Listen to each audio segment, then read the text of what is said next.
Hello guys, आज का हमारा टॉपिक है कोशिका, जीवन की एक इकाई। तो आइए शुरू करते हैं। शुरुआत करते हैं कोशिका की खोज से। सबसे पहले कोशिका की खोज किसने की?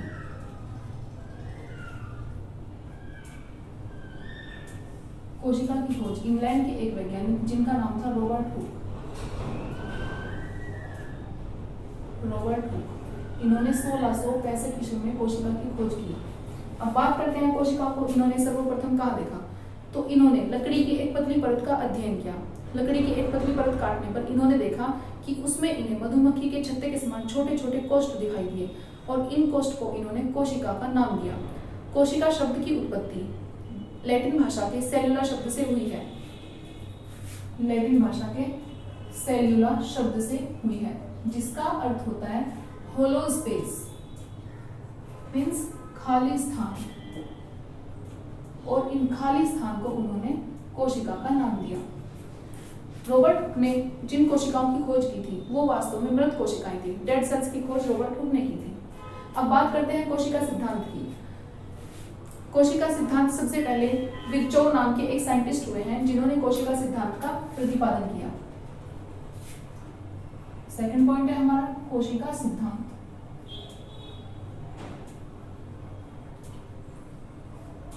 तो एक वैज्ञानिक हुए हैं जिनका नाम था विर्चोव।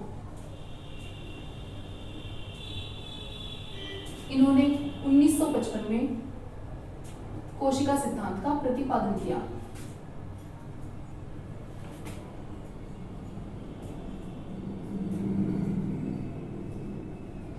इन्होंने कोशिका सिद्धांत का प्रतिपादन किया।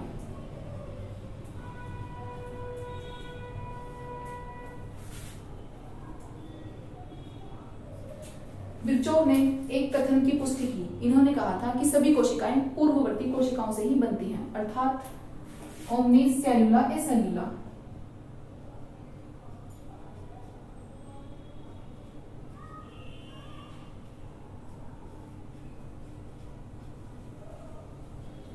ये कथन था विर्चोव का।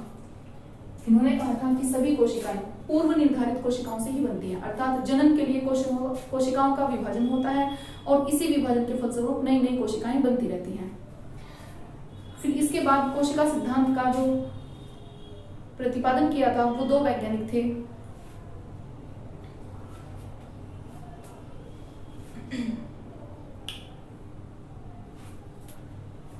एक वनस्पति वैज्ञानिक हैं जिनका नाम है श्लाइडेन। इन्होंने कोशिका सिद्धांत का प्रतिपादन किया और इन्होंने वनस्पति कोशिका का अध्ययन किया था। फिर इनके बाद एक जंतु वैज्ञानिक हुए हैं श्वान, जिनका नाम था श्वान। उन्होंने भी जंतु कोशिका का अध्ययन किया और उसके बाद इन दोनों ने कोशिका सिद्धांत का प्रतिपादन किया। एक वैज्ञानिक हुए हैं जिनका नाम था श्लाइडेन। ये एक वनस्पति वैज्ञानिक थे।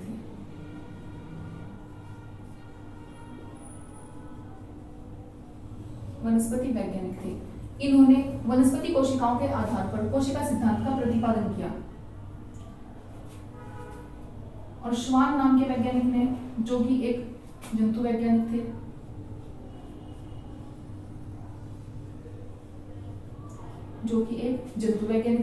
इन्होंने जंतु कोशिकाओं के आधार पर कोशिका सिद्धांत का प्रतिपादन किया। अब बात करते हैं कोशिकाओं के प्रकार की।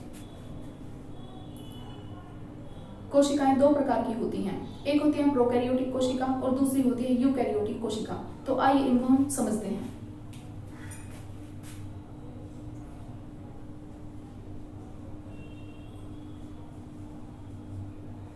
Prokaryotic cell and eukaryotic cell.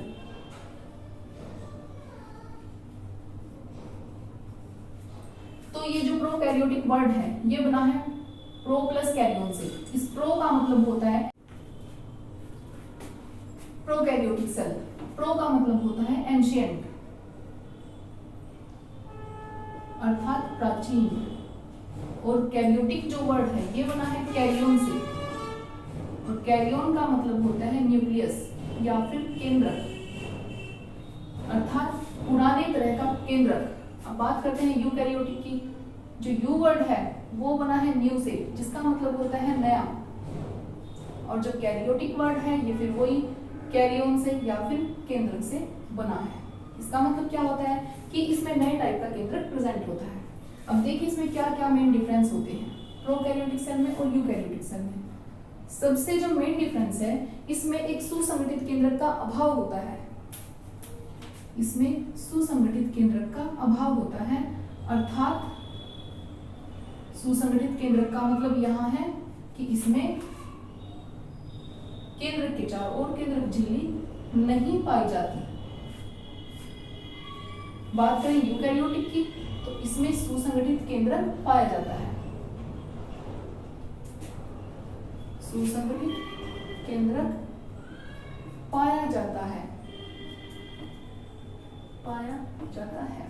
अब जो दूसरा डिफरेंस है वो ये है कि प्रोकैरियोटिक सेल में केंद्रक पदार्थ के चारों ओर केंद्रक झिल्ली नहीं पाई जाती।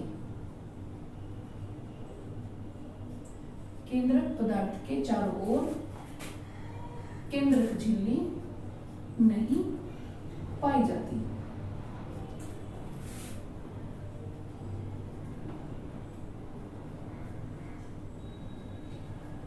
बात करें यूकैरियोटिक सेल की, तो इसमें केंद्रक पदार्थ के चारों ओर केंद्रक झिल्ली पाई जाती है।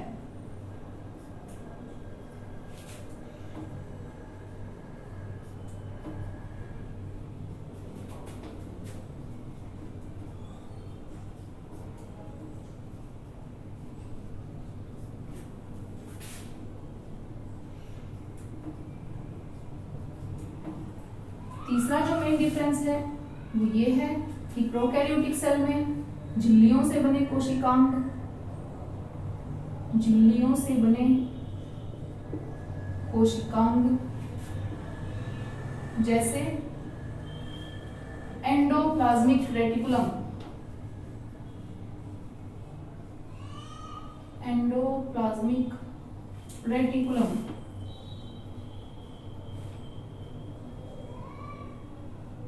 गोल्जी बॉडी,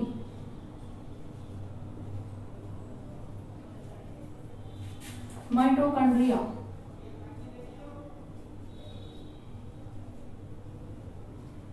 लाइसोसोम्स आदि एब्सेंट होते हैं।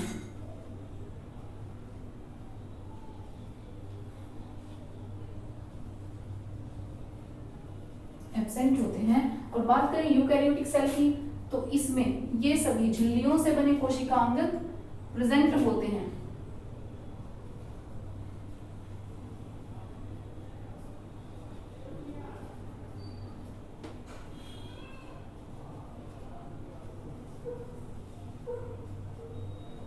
इसमें प्रेजेंट होते हैं। नेक्स्ट जो इनमें डिफरेंस है वो ये है कि इसमें डीएनए नग्न अवस्था में पड़ा रहता है। जो इसका जीनोमिक डीएनए होता है,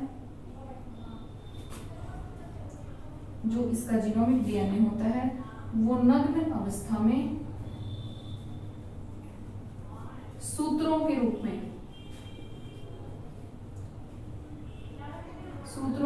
में पाया जाता है। एंड लास्ट जो इसमें है प्रोकैरियोटिक सेल में, इसमें प्लाज्मिड प्रेजेंट होते हैं। प्लाज्मिड से मतलब है कि इसमें डीएनए के कुछ वृत्ताकार खंड पाए जाते हैं, अर्थात डीएनए वृत्ताकार खंडों के रूप में प्रोकैरियोटिक सेल में पाया जाता है।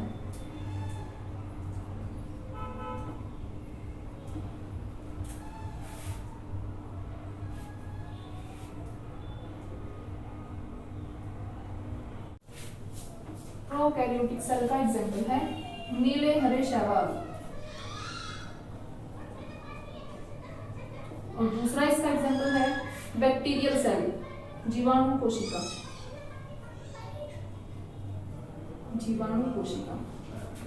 और बात करें यूकैरियोटिक सेल की, तो इसका एग्जाम्पल है प्लांट सेल, पादप कोशिका, और दूसरा एग्जाम्पल है इसका एनिमल सेल, जंतु कोशिका।